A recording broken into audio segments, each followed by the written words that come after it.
Good morning. Good morning. Jamie, welcome to the show. Thanks for coming on. How are you? I'm good. Yeah, I'm good. I'm at the beginning of a long day of talking about music and the blockchain, which is good. You'd think we'd talked about it too much, but it changes so much that it's always interesting. Do you know, sometimes I think it changes so much and sometimes I think it doesn't change at all. It's like That's like the music industry though, isn't it, really? I wanted to concentrate on both of those aspects today. So both of us got to know each other through the music NFT scene, which I've enjoyed thoroughly. I hope you have too. I have. I have. Yeah. So I appreciate that this might be quite a difficult question for you to answer, but for the listeners who don't really know what an NFT is, what the blockchain is, what a music NFT is, what do you think is a music NFT? That is a question that even for me, it changes a lot, right? Like in the format that is most common, that people most understand it to be, it's an NFT that represents, a version or the existence of a song, right? Like at a point in time that is created by the author of the music, right? So it's like their way of saying, like if with our music industry analogies that nothing changes, it's like back in the day when they used to say put a CD in the post and post it to yourself as a form of and never open it, right? As like proof of copy. That's basically what it is, right? Like nothing's changed. But within that, the way that I see it personally is I've always started in a more flexible place, right? Like when I came into this, I was most excited about the fact that I could take music and visuals and put them together as a product, for a want of a better word, right? Like I could try and capture the value of these things together. That was most exciting for me. And then I kind of, maybe I was ahead of myself because, I'm back in that place now where it's a container, and maybe even that's changed now. I read a simple, good quote by Matthew Chaim, where he was sort of saying that, they're separate things. And if you don't understand that NFTs and the music itself are separate, then you're never going to fully actualize their potential, which is true, right? Because they're just this tool that you can use for so many different things. But in order to for it to grow, it's grown in this way that people can understand simply, which makes sense, right? Which is which people used to say to me is collecting WAVs, right? Which again, that's not what it is for me, but it's interesting. They're a representation of a piece of music. On that point, of course. I make it sound really boring and complicated, right? Like the answer that I should say is it's like a limited edition of your song, right? That's okay. That is like the communicatable version to somebody who's not deep into it yet, which is everyone, right? It's the exciting thing for musicians is that you can ascribe like a value and a limited amount of something, right? Like it's our way of saying this is the original version. These are 100 limited prints that exist in this period of time, and they have a value because of that. And then beyond that, we have all these amazing things you can do with the actual technology. Okay, so I've been asked many times, I'm sure you have as well. Mm-hmm.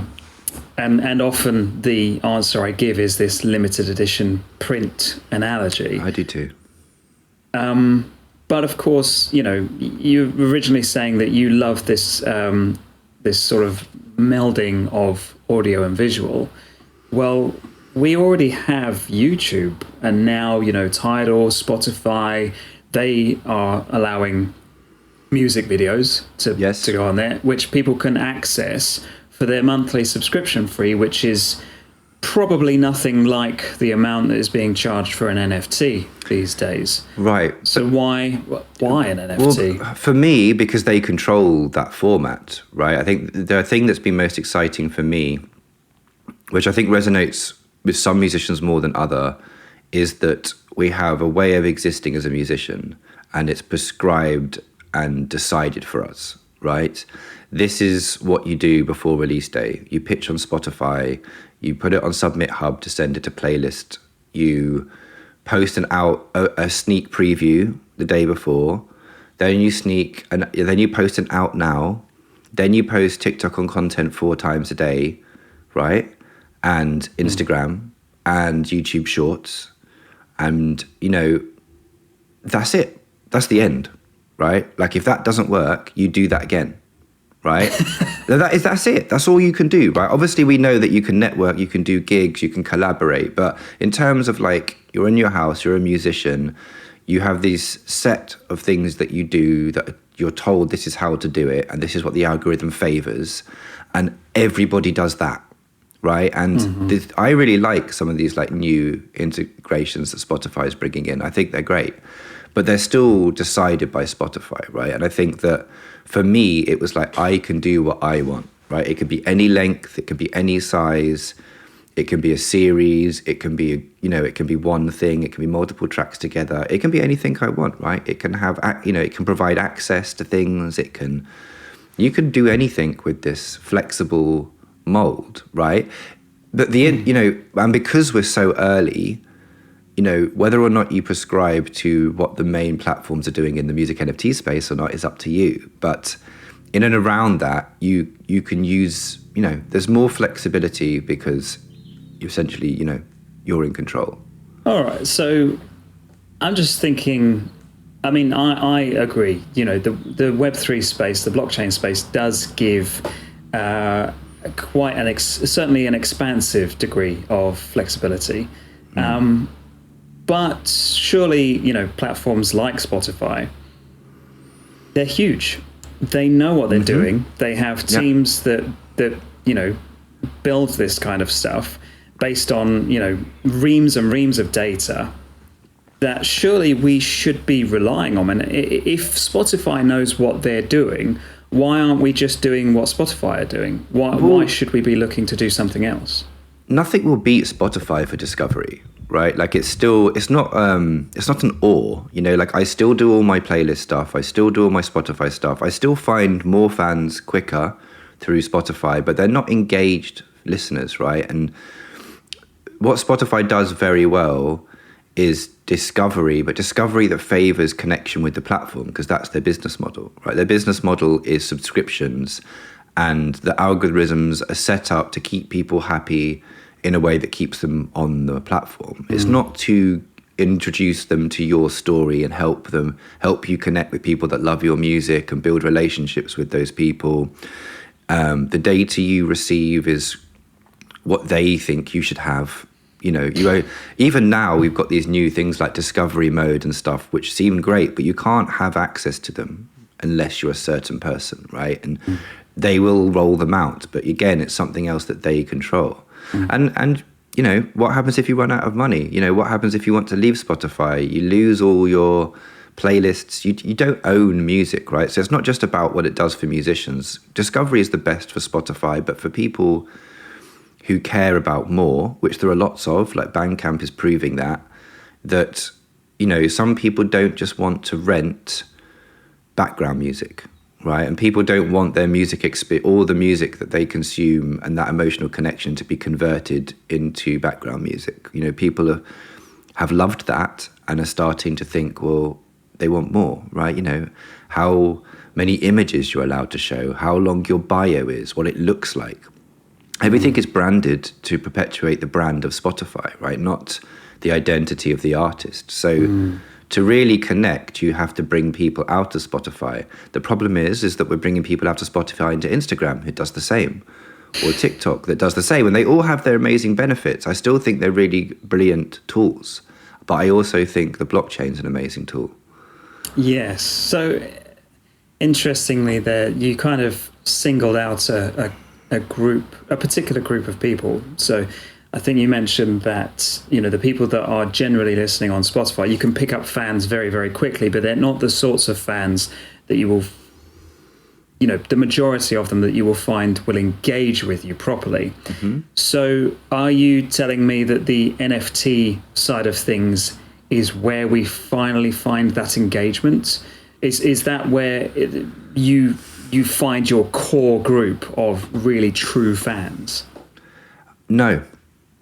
I think actually, it's a tool that will enable us to build stronger relationships as we develop those kind of fans, if you want to call them fans. I think the blockchain for me has provided this way of connecting with people that are who have like a shared passion, essentially for decentralization, right?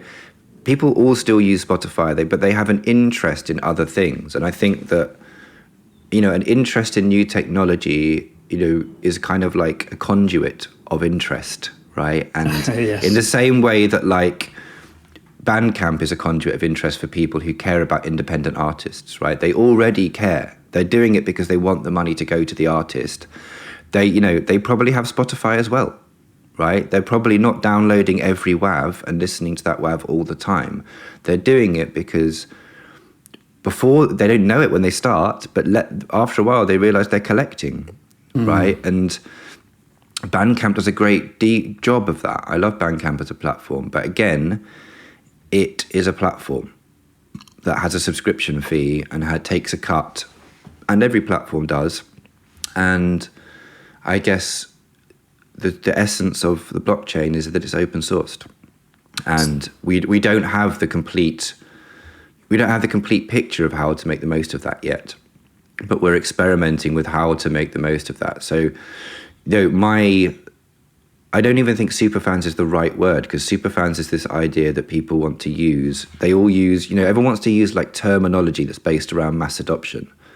And actually what I'm in is like niche culture, is underground niche culture, which is amazing. That's where like the best music happens. That's where the best things start in music, right? Like that's where it's most exciting. And, I'm more interested personally in people that want to support music artists and people who buy tickets to concerts, people who queue up outside Supreme to collect a pair of trainers, who, people who want more from their experience and from, I guess, their relationship with their identity and what they want to do. Like people who have their first ever concert ticket on their wall, or posters, Yeah.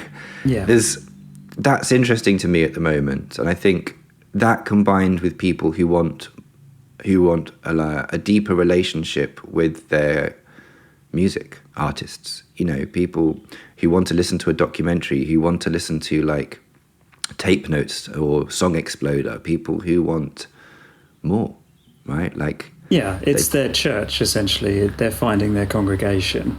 They put a lot into it, right? Like if someone listens to a song every day, like I've had conversations where I'm slowly onboarding people from Web 2, but their initial point of interest is like, I listen to this song every day, and almost like I don't get anything back, from Spotify. Like not that they want anything, they want response, they want like connection, and you get that through gigs sometimes, and some people get that from TikTok. Right? Like, but not everybody likes those platforms. Yes. Not everybody wants to be in all those platforms all the time. And actually, when they are in those platforms, then they're not there in that moment that they're on. Is an interesting thing. They're often not. That's not the time they're looking for that connection. That's the time when they want a cat singing, or like they want to switch. They want to switch off. So it's like that. Those apps become associated with something else, and not the moment they want the deeper connection. So I don't know if there's any black and white answers, and I try to have that approach all the time. Like every day I read something that makes me think, and that's always my approach. I'm never the person who has the answers, and I try, and I don't want to be. I'm always amazed about how many people have the answers, especially in like the circles that I'm in. Yeah, I have. And I just about that.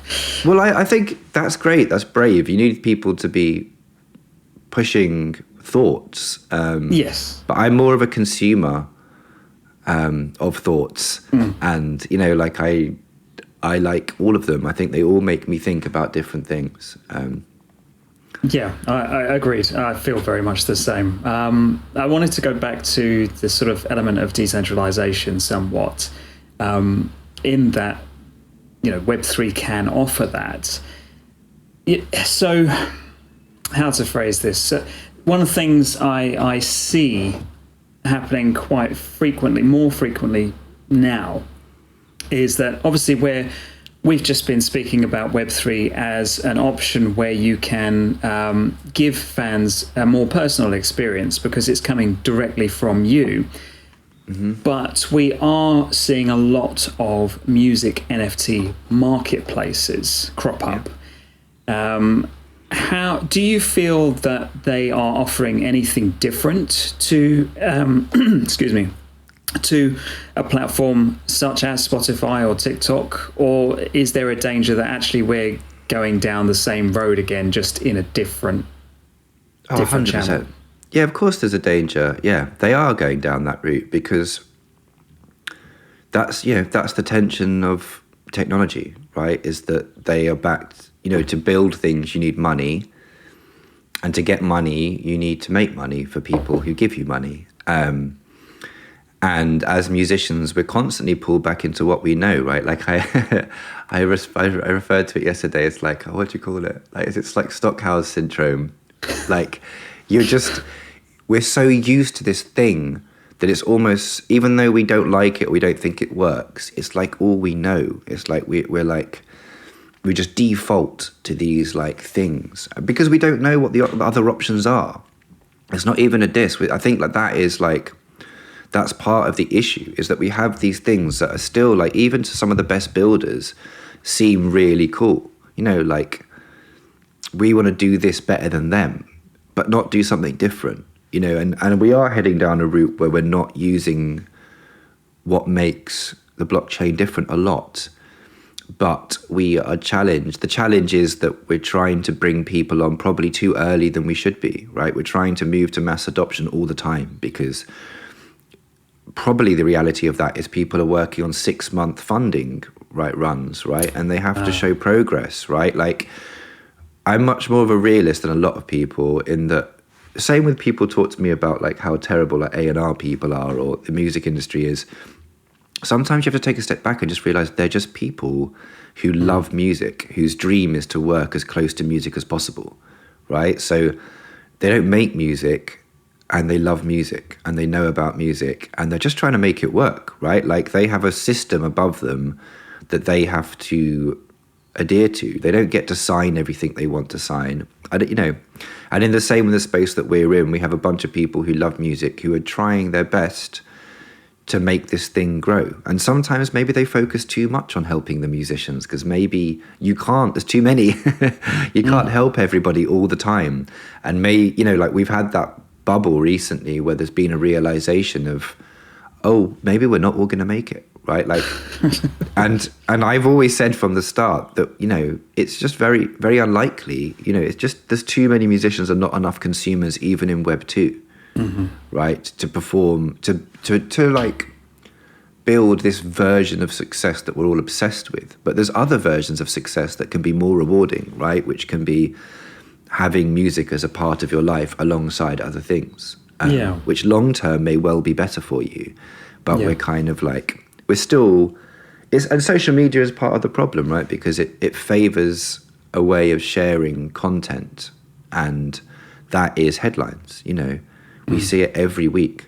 The biggest sellout ever, the biggest onboarding ever, the next star, the first one to cross over. I think that, like people say things like, I love that person because I believe they are going to be the first Web3 artist to cross over.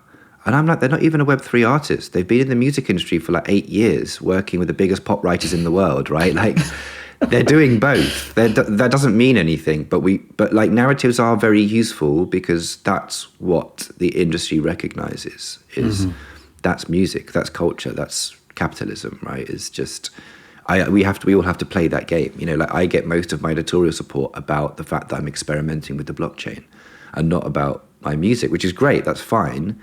But we have to, we all have to fit in this crazy world. So I don't try not to judge anyone too much, but I find it all very interesting. Oh, absolutely, 100% agreed.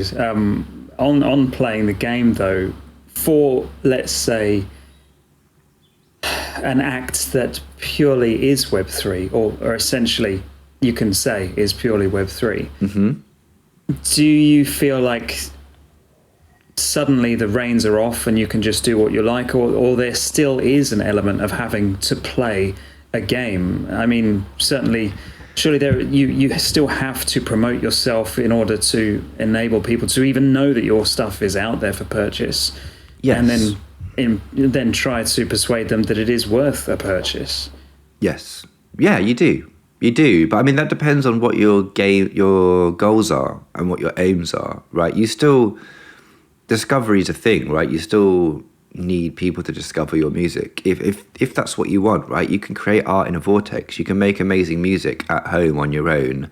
And some people, like my mate's dad, will go up to his room every night and just jam out on his Yamaha electronic drum kit to Iron Maiden, right? And he's probably way happier than most musicians I know, Yeah. right? Yeah. And has a more healthy relationship with music, right? Like loves it, like can't wait to get home and just do what music should do for a human soul, which is like that, right? So yes, you do need discovery. We all need discovery. We want to spend less time. I want to spend less time getting people to discover my music and more time making music, right? Like I'd imagine a lot of musicians feel that way. Yeah, that's just a reality of a world where technology allows everyone to make music really easily. Yes, very good point. I think that's another discussion to be had. Yeah. You mentioned before that you are working on your own, in a way, label. I think you called it Project. at one point. Yeah, let's say Yeah, project. I slip into that terminology sometimes because sometimes it's easier for people to get it. Yeah. But it's, yeah. Okay. I'm calling it an experiment or a project, yeah. So you're working on a project. It's called Wild Awake. Do you want to kind of give me an intro as to what that actually is? Okay, it's easier to start with a why, right? Like, Okay. like all the things that we've just talked about, I am not in America. We have these places that have been really great for us as musicians on chain.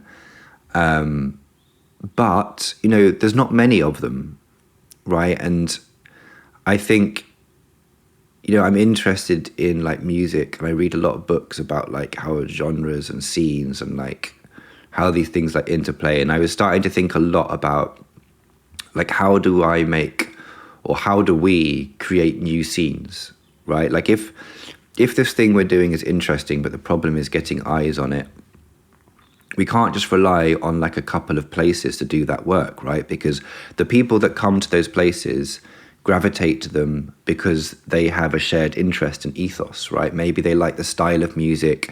Maybe they resonate with the voices that are the kind of vocal salespeople of those places or the representatives of those platforms, and therefore you end up that's like a monoculture, right? Like you end up with a repetition of the same types of people gravitating towards something, which has been amazing. But what I was interested in is not like not an or, but ands, right? Like how we should be building multiple things, right? In music, we have major labels, underground labels, techno labels, hip hop labels, collectives. We should be doing that on chain, right? There should be more of these places.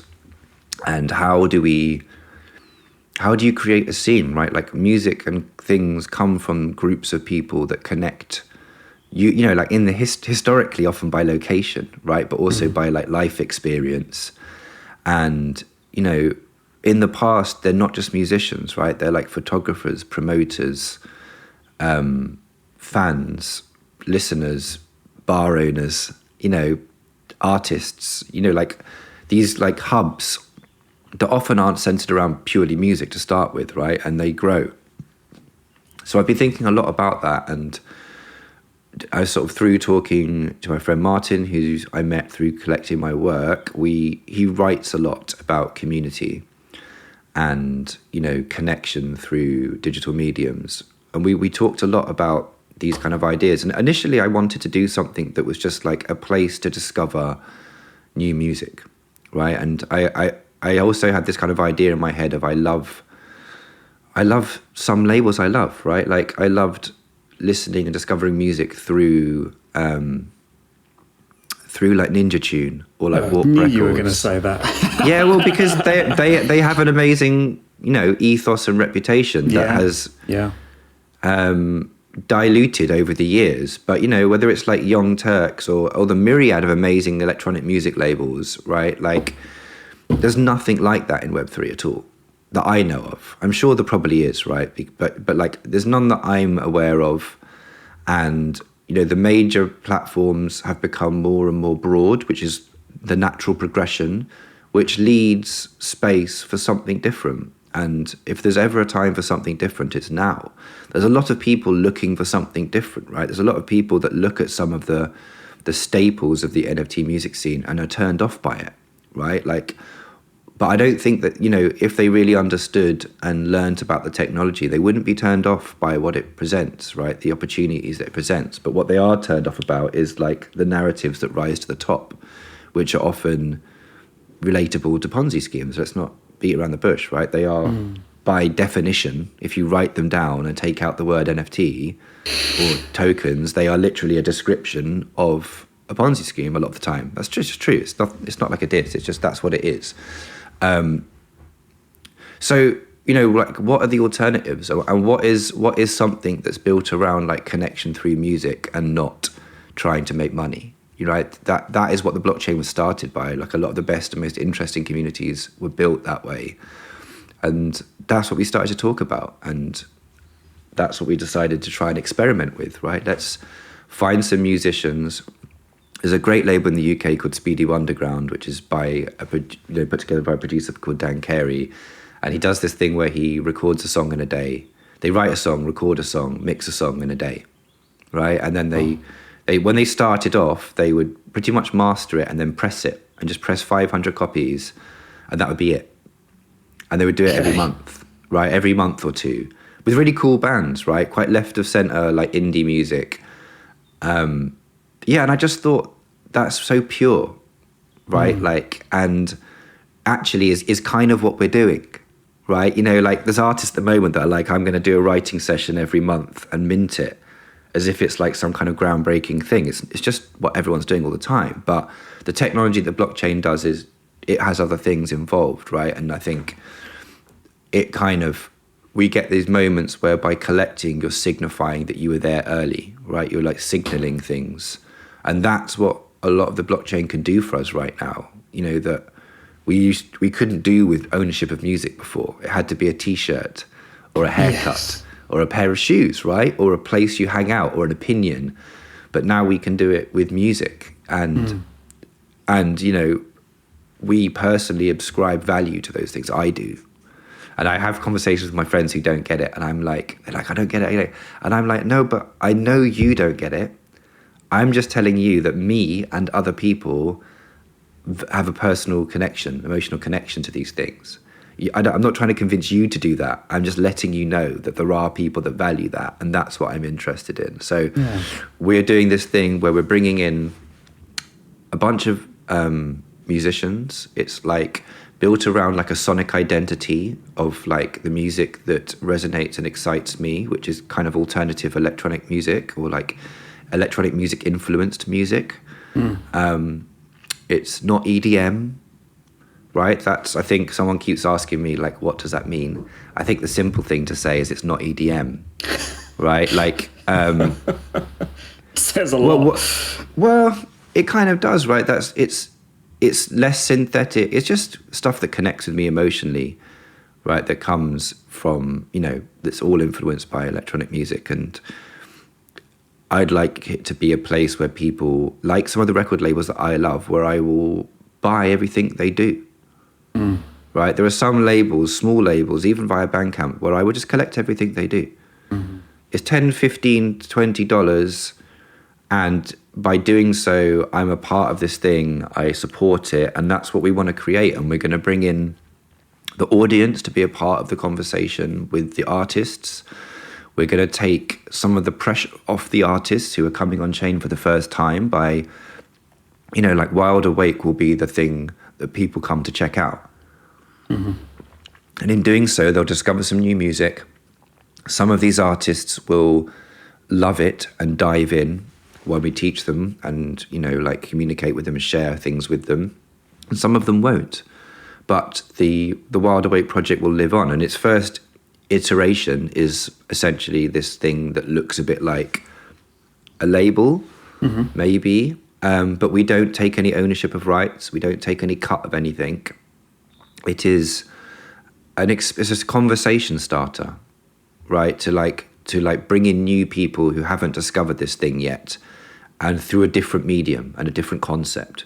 We're not bringing people in with the concept of like, we're going to find the next star, right? We're bringing people in with the concept of like, these are all these amazing things that have happened in history, factory records, warp records, whatever it is. We're going to have an experiment. We're going to build something, and you can come and be a part of it. And in doing so, we're going to keep introducing new, like interesting artists that make different music, that don't conform to like the things that we're expected to conform to. And in my opinion, that's where some of the best art is born, right? Like if you complain that Spotify is making every song 3 minutes long with a chorus at the beginning in order to hit the playlist, this is the opposite of that, right? Like this is like, that's what the blockchain should offer.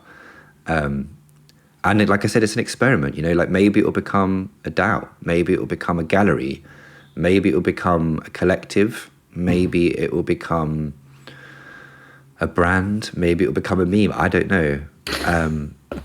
But it's about the ethos and the approach and the shared interests of the people in it, who join it and become a part of it, and we'll see where it takes us.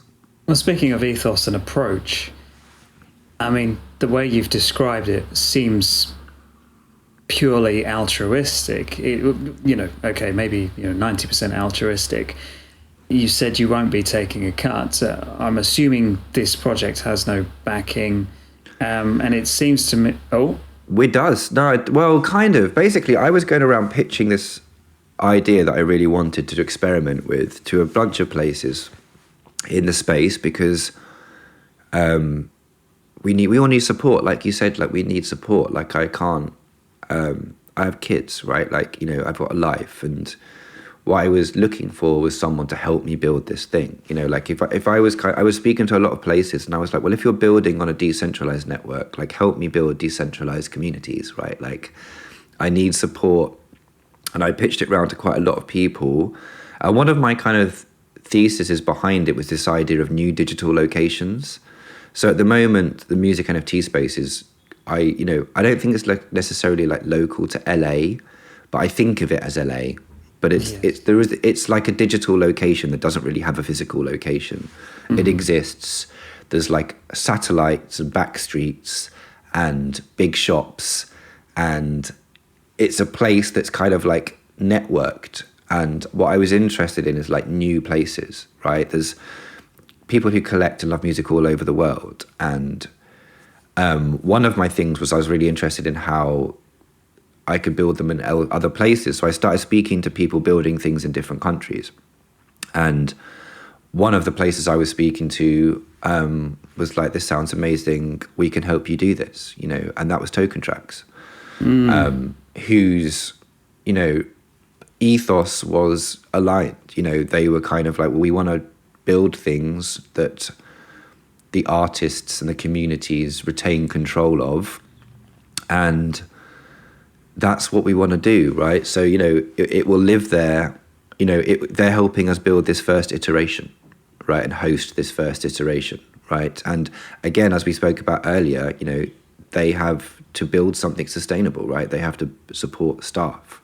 So there will be a platform. So there's going to be a platform cut, right? Okay. Right. So there is like a piece of money, a tiny piece of money going somewhere to somebody for using the system, right? For helping us build the functionality of this thing and support us in kind of like sharing it with the world. And the difference between that and Bandcamp is that once you've minted it, you know, once you've created this thing, they have no control over it, right? You know, they can't change their subscription model, they can't change their percentage. They just take a one-off fee, which is why it's different, right? It's like a record shop back in the day, you know, like it can't, except that they can't take it out of their shop window, you know, it's on the blockchain forever. So that, I mean, we're really lucky to have that. That's the truth. You know, it's very hard.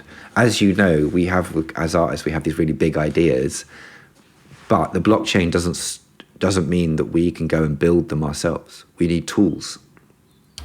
You're not kidding. And that is one of the things, right? That like that may change in the future, but there are some amazing tools, you know. Yeah. There are, if you think about how incredible things like Manifold are, and Bonfire and all these things that you know, like some of the decentralized ones especially, that, you know, hopefully will never cost money, like Manifold. They're incredible, right? They allow you this amazing flexibility and freedom, or Decent. You know, there's a bunch of places that are building these really amazing flexible tooling. Third Web is really cool. Like, there's just, I mean, almost too many to mention because everyone's experimenting.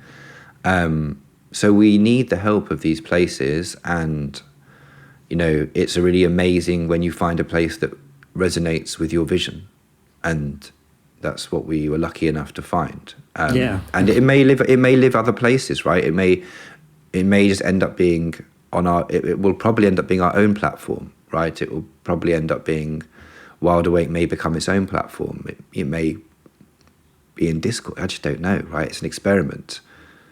That's the point. But Wild Awake will stay strong, and people will hopefully still resonate with it no matter where it goes and what it does. You were saying earlier that, you know, labels such as Ninja Tune had kind of warped since their inception. Are you concerned at all that the same thing might happen to Wild Awake in the future? No, I mean, because it will, I mean, it's like DAOs, right? Like, you have to revisit your aims consistently. I think that would be up to the community of people in and around the project. I would say it's impossible to say that.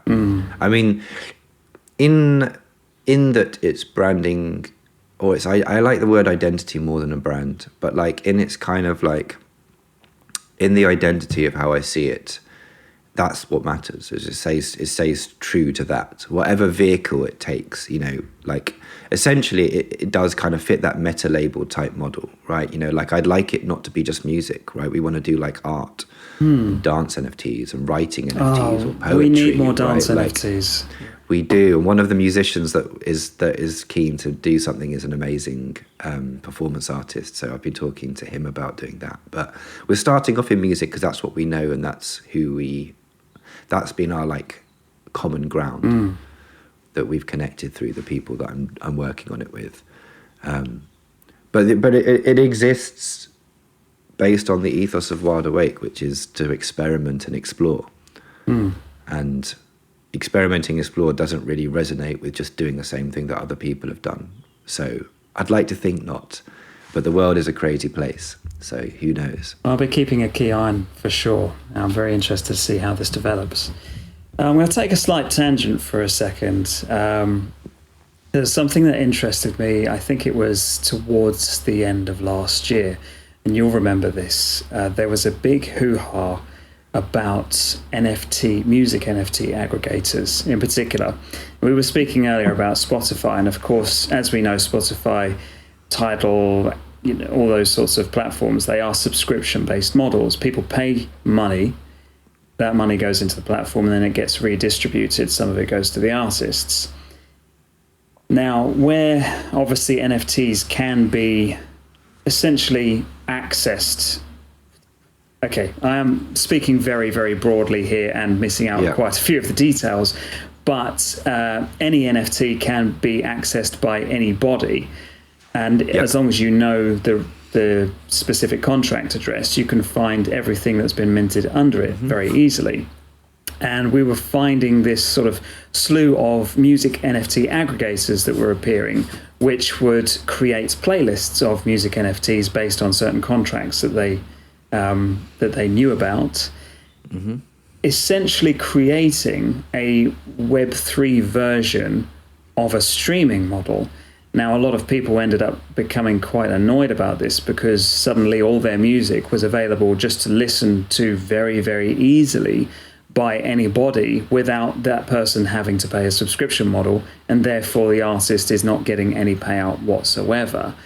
It was a really interesting thing for me to see in two aspects because, of course, I'd like to hear your thoughts, because the offshoot of an aggregator, yes, it means that people can listen to things for free, but I think having grown up in the 90s, we know that listening to things for free is also a very good form of exposure. As much as people hate that word, it can be very true.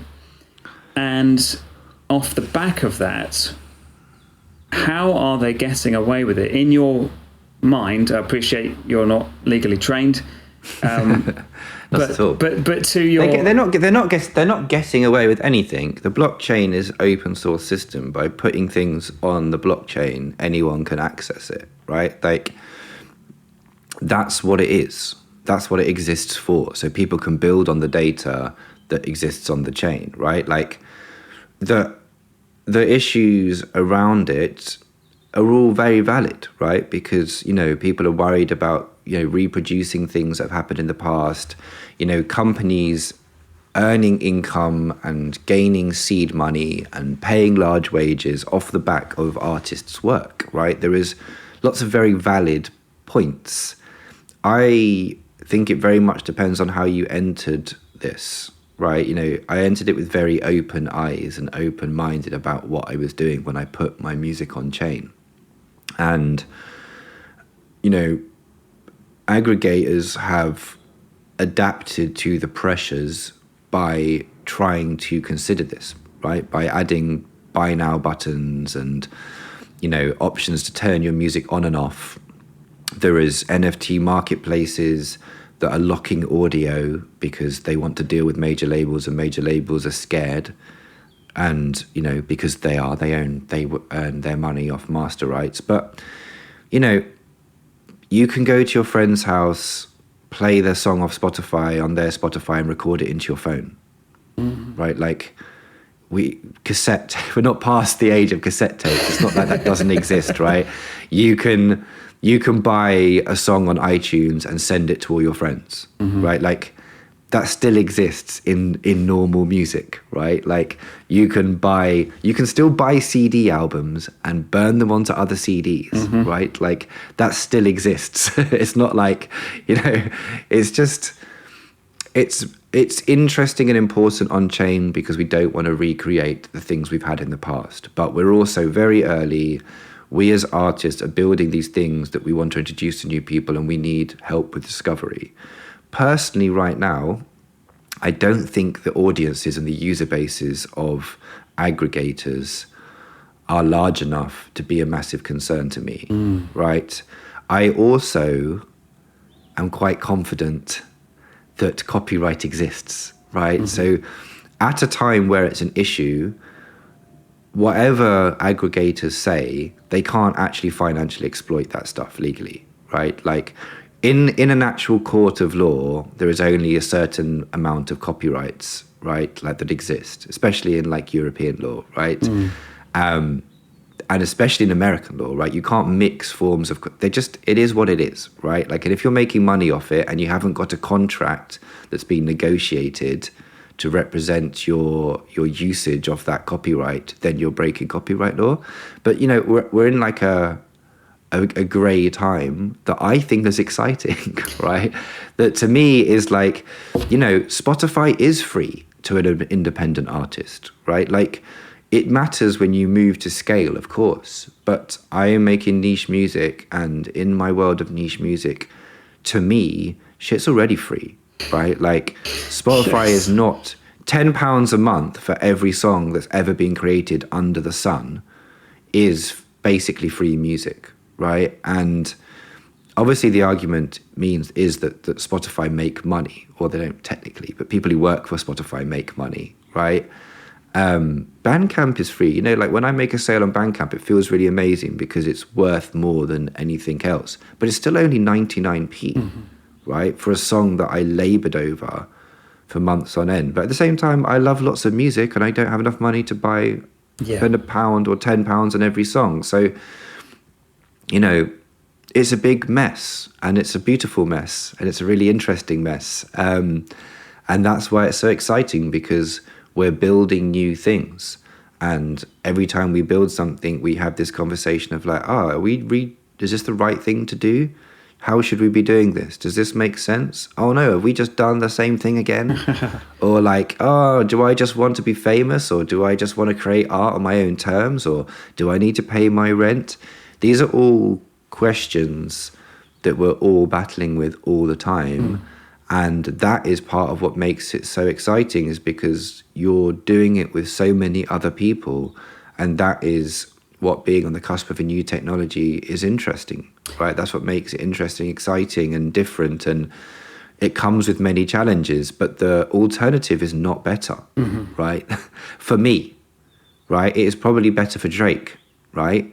And it's probably better for lots of other people who are scaling and who are making, you know, popular music. But is it better for the artists, even the ones that are doing pretty well? Not always, right? Like 3 to 5 years is the average expectancy of a major label artist's career, right? Wow. That's only like the top few percent that get to that point, right? If that's your goal, and whether or not that's your goal, you know, we'll see how healthy that becomes, you know.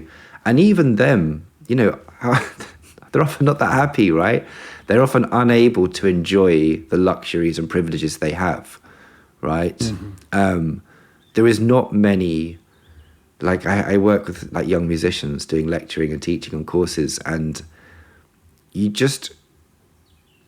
they all want to be James Blake or Frank Ocean or SZA or Solange, right? Like, but those creative careers where you just get to make your work and do your own thing, you know, are very few and far between. Yes. You know, those people are not on TikTok posting 4 times a day, or maybe SZA is, but like, you know, there is not, you know, there's one of my students were like, I'm not into that stuff, you know, like my hero is Tom York. And I'm like, you don't get to be Tom York anymore, right? Like you could be, but like, no, it's James Blake. And you could be James Blake, right? But you need to go and make like underground electronic music on like a Belgian techno label for no money for 3 years.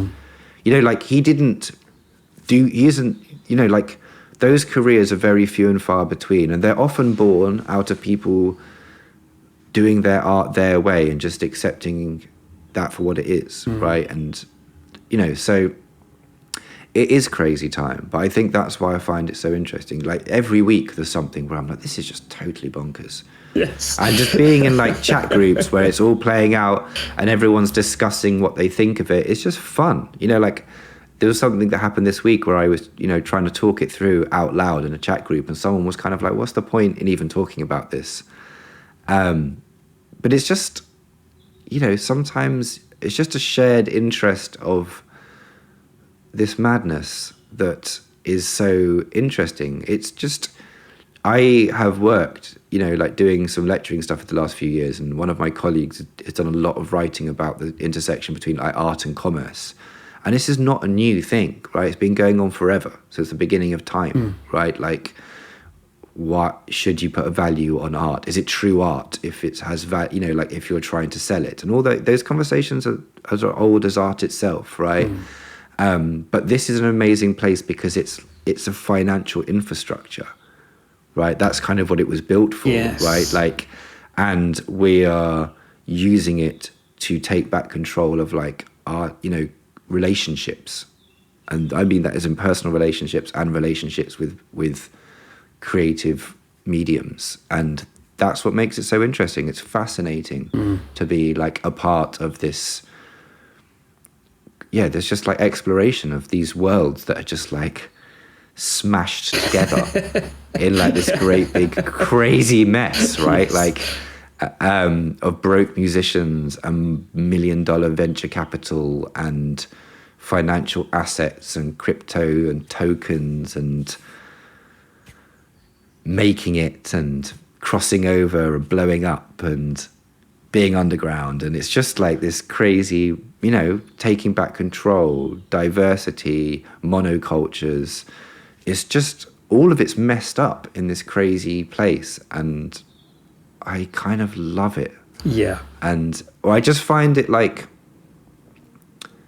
yeah, I don't know, like being a part of something as it's growing to me has been exciting and interesting. Like I'm constantly learning, I'm constantly reading, and I'm constantly having discussions with people like you, like this. I was going to say that if anything, it does at least make for a good chat. It really makes for a good chat, yeah. And it makes you think about many things in your life, you know, like it makes me think about my music career, right? Like, should I be putting my music on Spotify? Or how much energy do I put into these mediums that create relationships that don't last? Or, you know, like, is it too late? That's a great question, right? People who were on TikTok early had a very different experience, or YouTube, or even Spotify, right? Like, people who were on Spotify early had a different experience of people getting on Spotify now. So it is a great question. Should you just be putting all of your energy into this new medium, right? I still make more money now through my NFT exploits on chain than I do through streaming. Lots more. Same. Right? Lots more. And it's not, I'm not buying houses, do you know what I mean? But it's still like, if you're looking at, on paper as an economist, maybe there's a really good argument for that. I have much better, healthier relationships with the people that support my work on chain than I've ever had in music. And there's a very solid argument that maybe I shouldn't spend any time at all on those other things. You know, I don't know the answer to that yet, but again, I like to think about it. Yeah. So, and here we are today doing exactly that. Yeah. So your outfit, I guess, is so known as Sound of Fractures. So if anybody hasn't heard, yeah, fantastic. Sorry, I'm bumbling here. I'm going to have to edit this bit out. I think I'm still a bit tired from the call last night. How long did it go on for? Me too.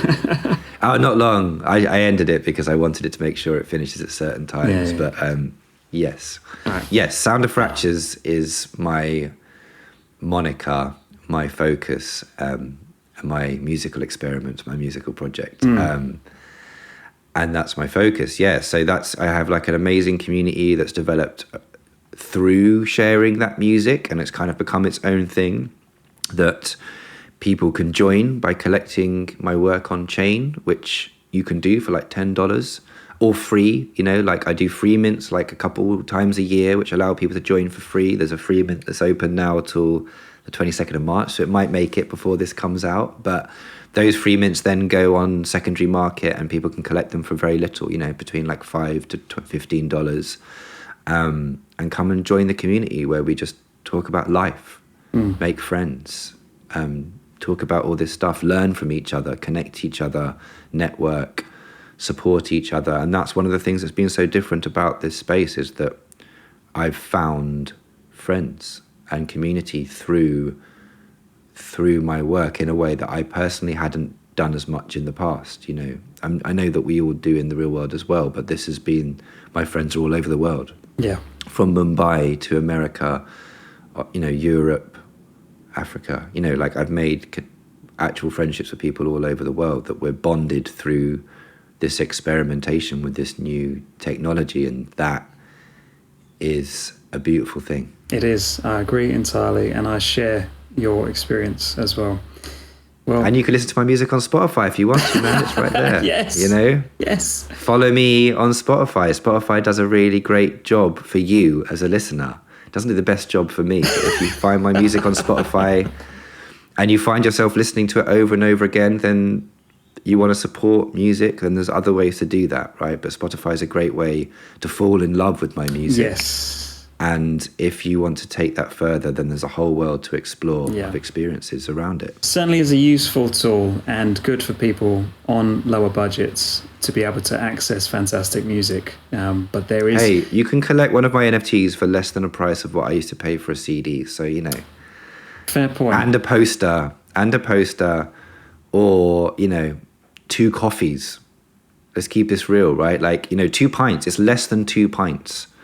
Right, so this kind of idea that things are like out of reach or too expensive, I don't subscribe to. There, you know, like if you're an artist like me that has like different levels of work with different types of people that want to connect, right? Like we're in a world where like a sandwich at Marks and Spencer's is $4.25, $4.50 for the price of 2 sandwiches, or definitely less than 2 £6 pints in London. You can collect a piece of work that, you know, might resonate with you forever and mark a period of time in your life that you look back on and enter a whole musical world. Yeah.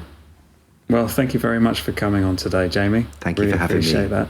I'll let you get back on with the rest of your incredibly busy schedule. Thank you so much. I really appreciate you coming through. No, I love talking to you every time, man. So thanks for having me. Likewise.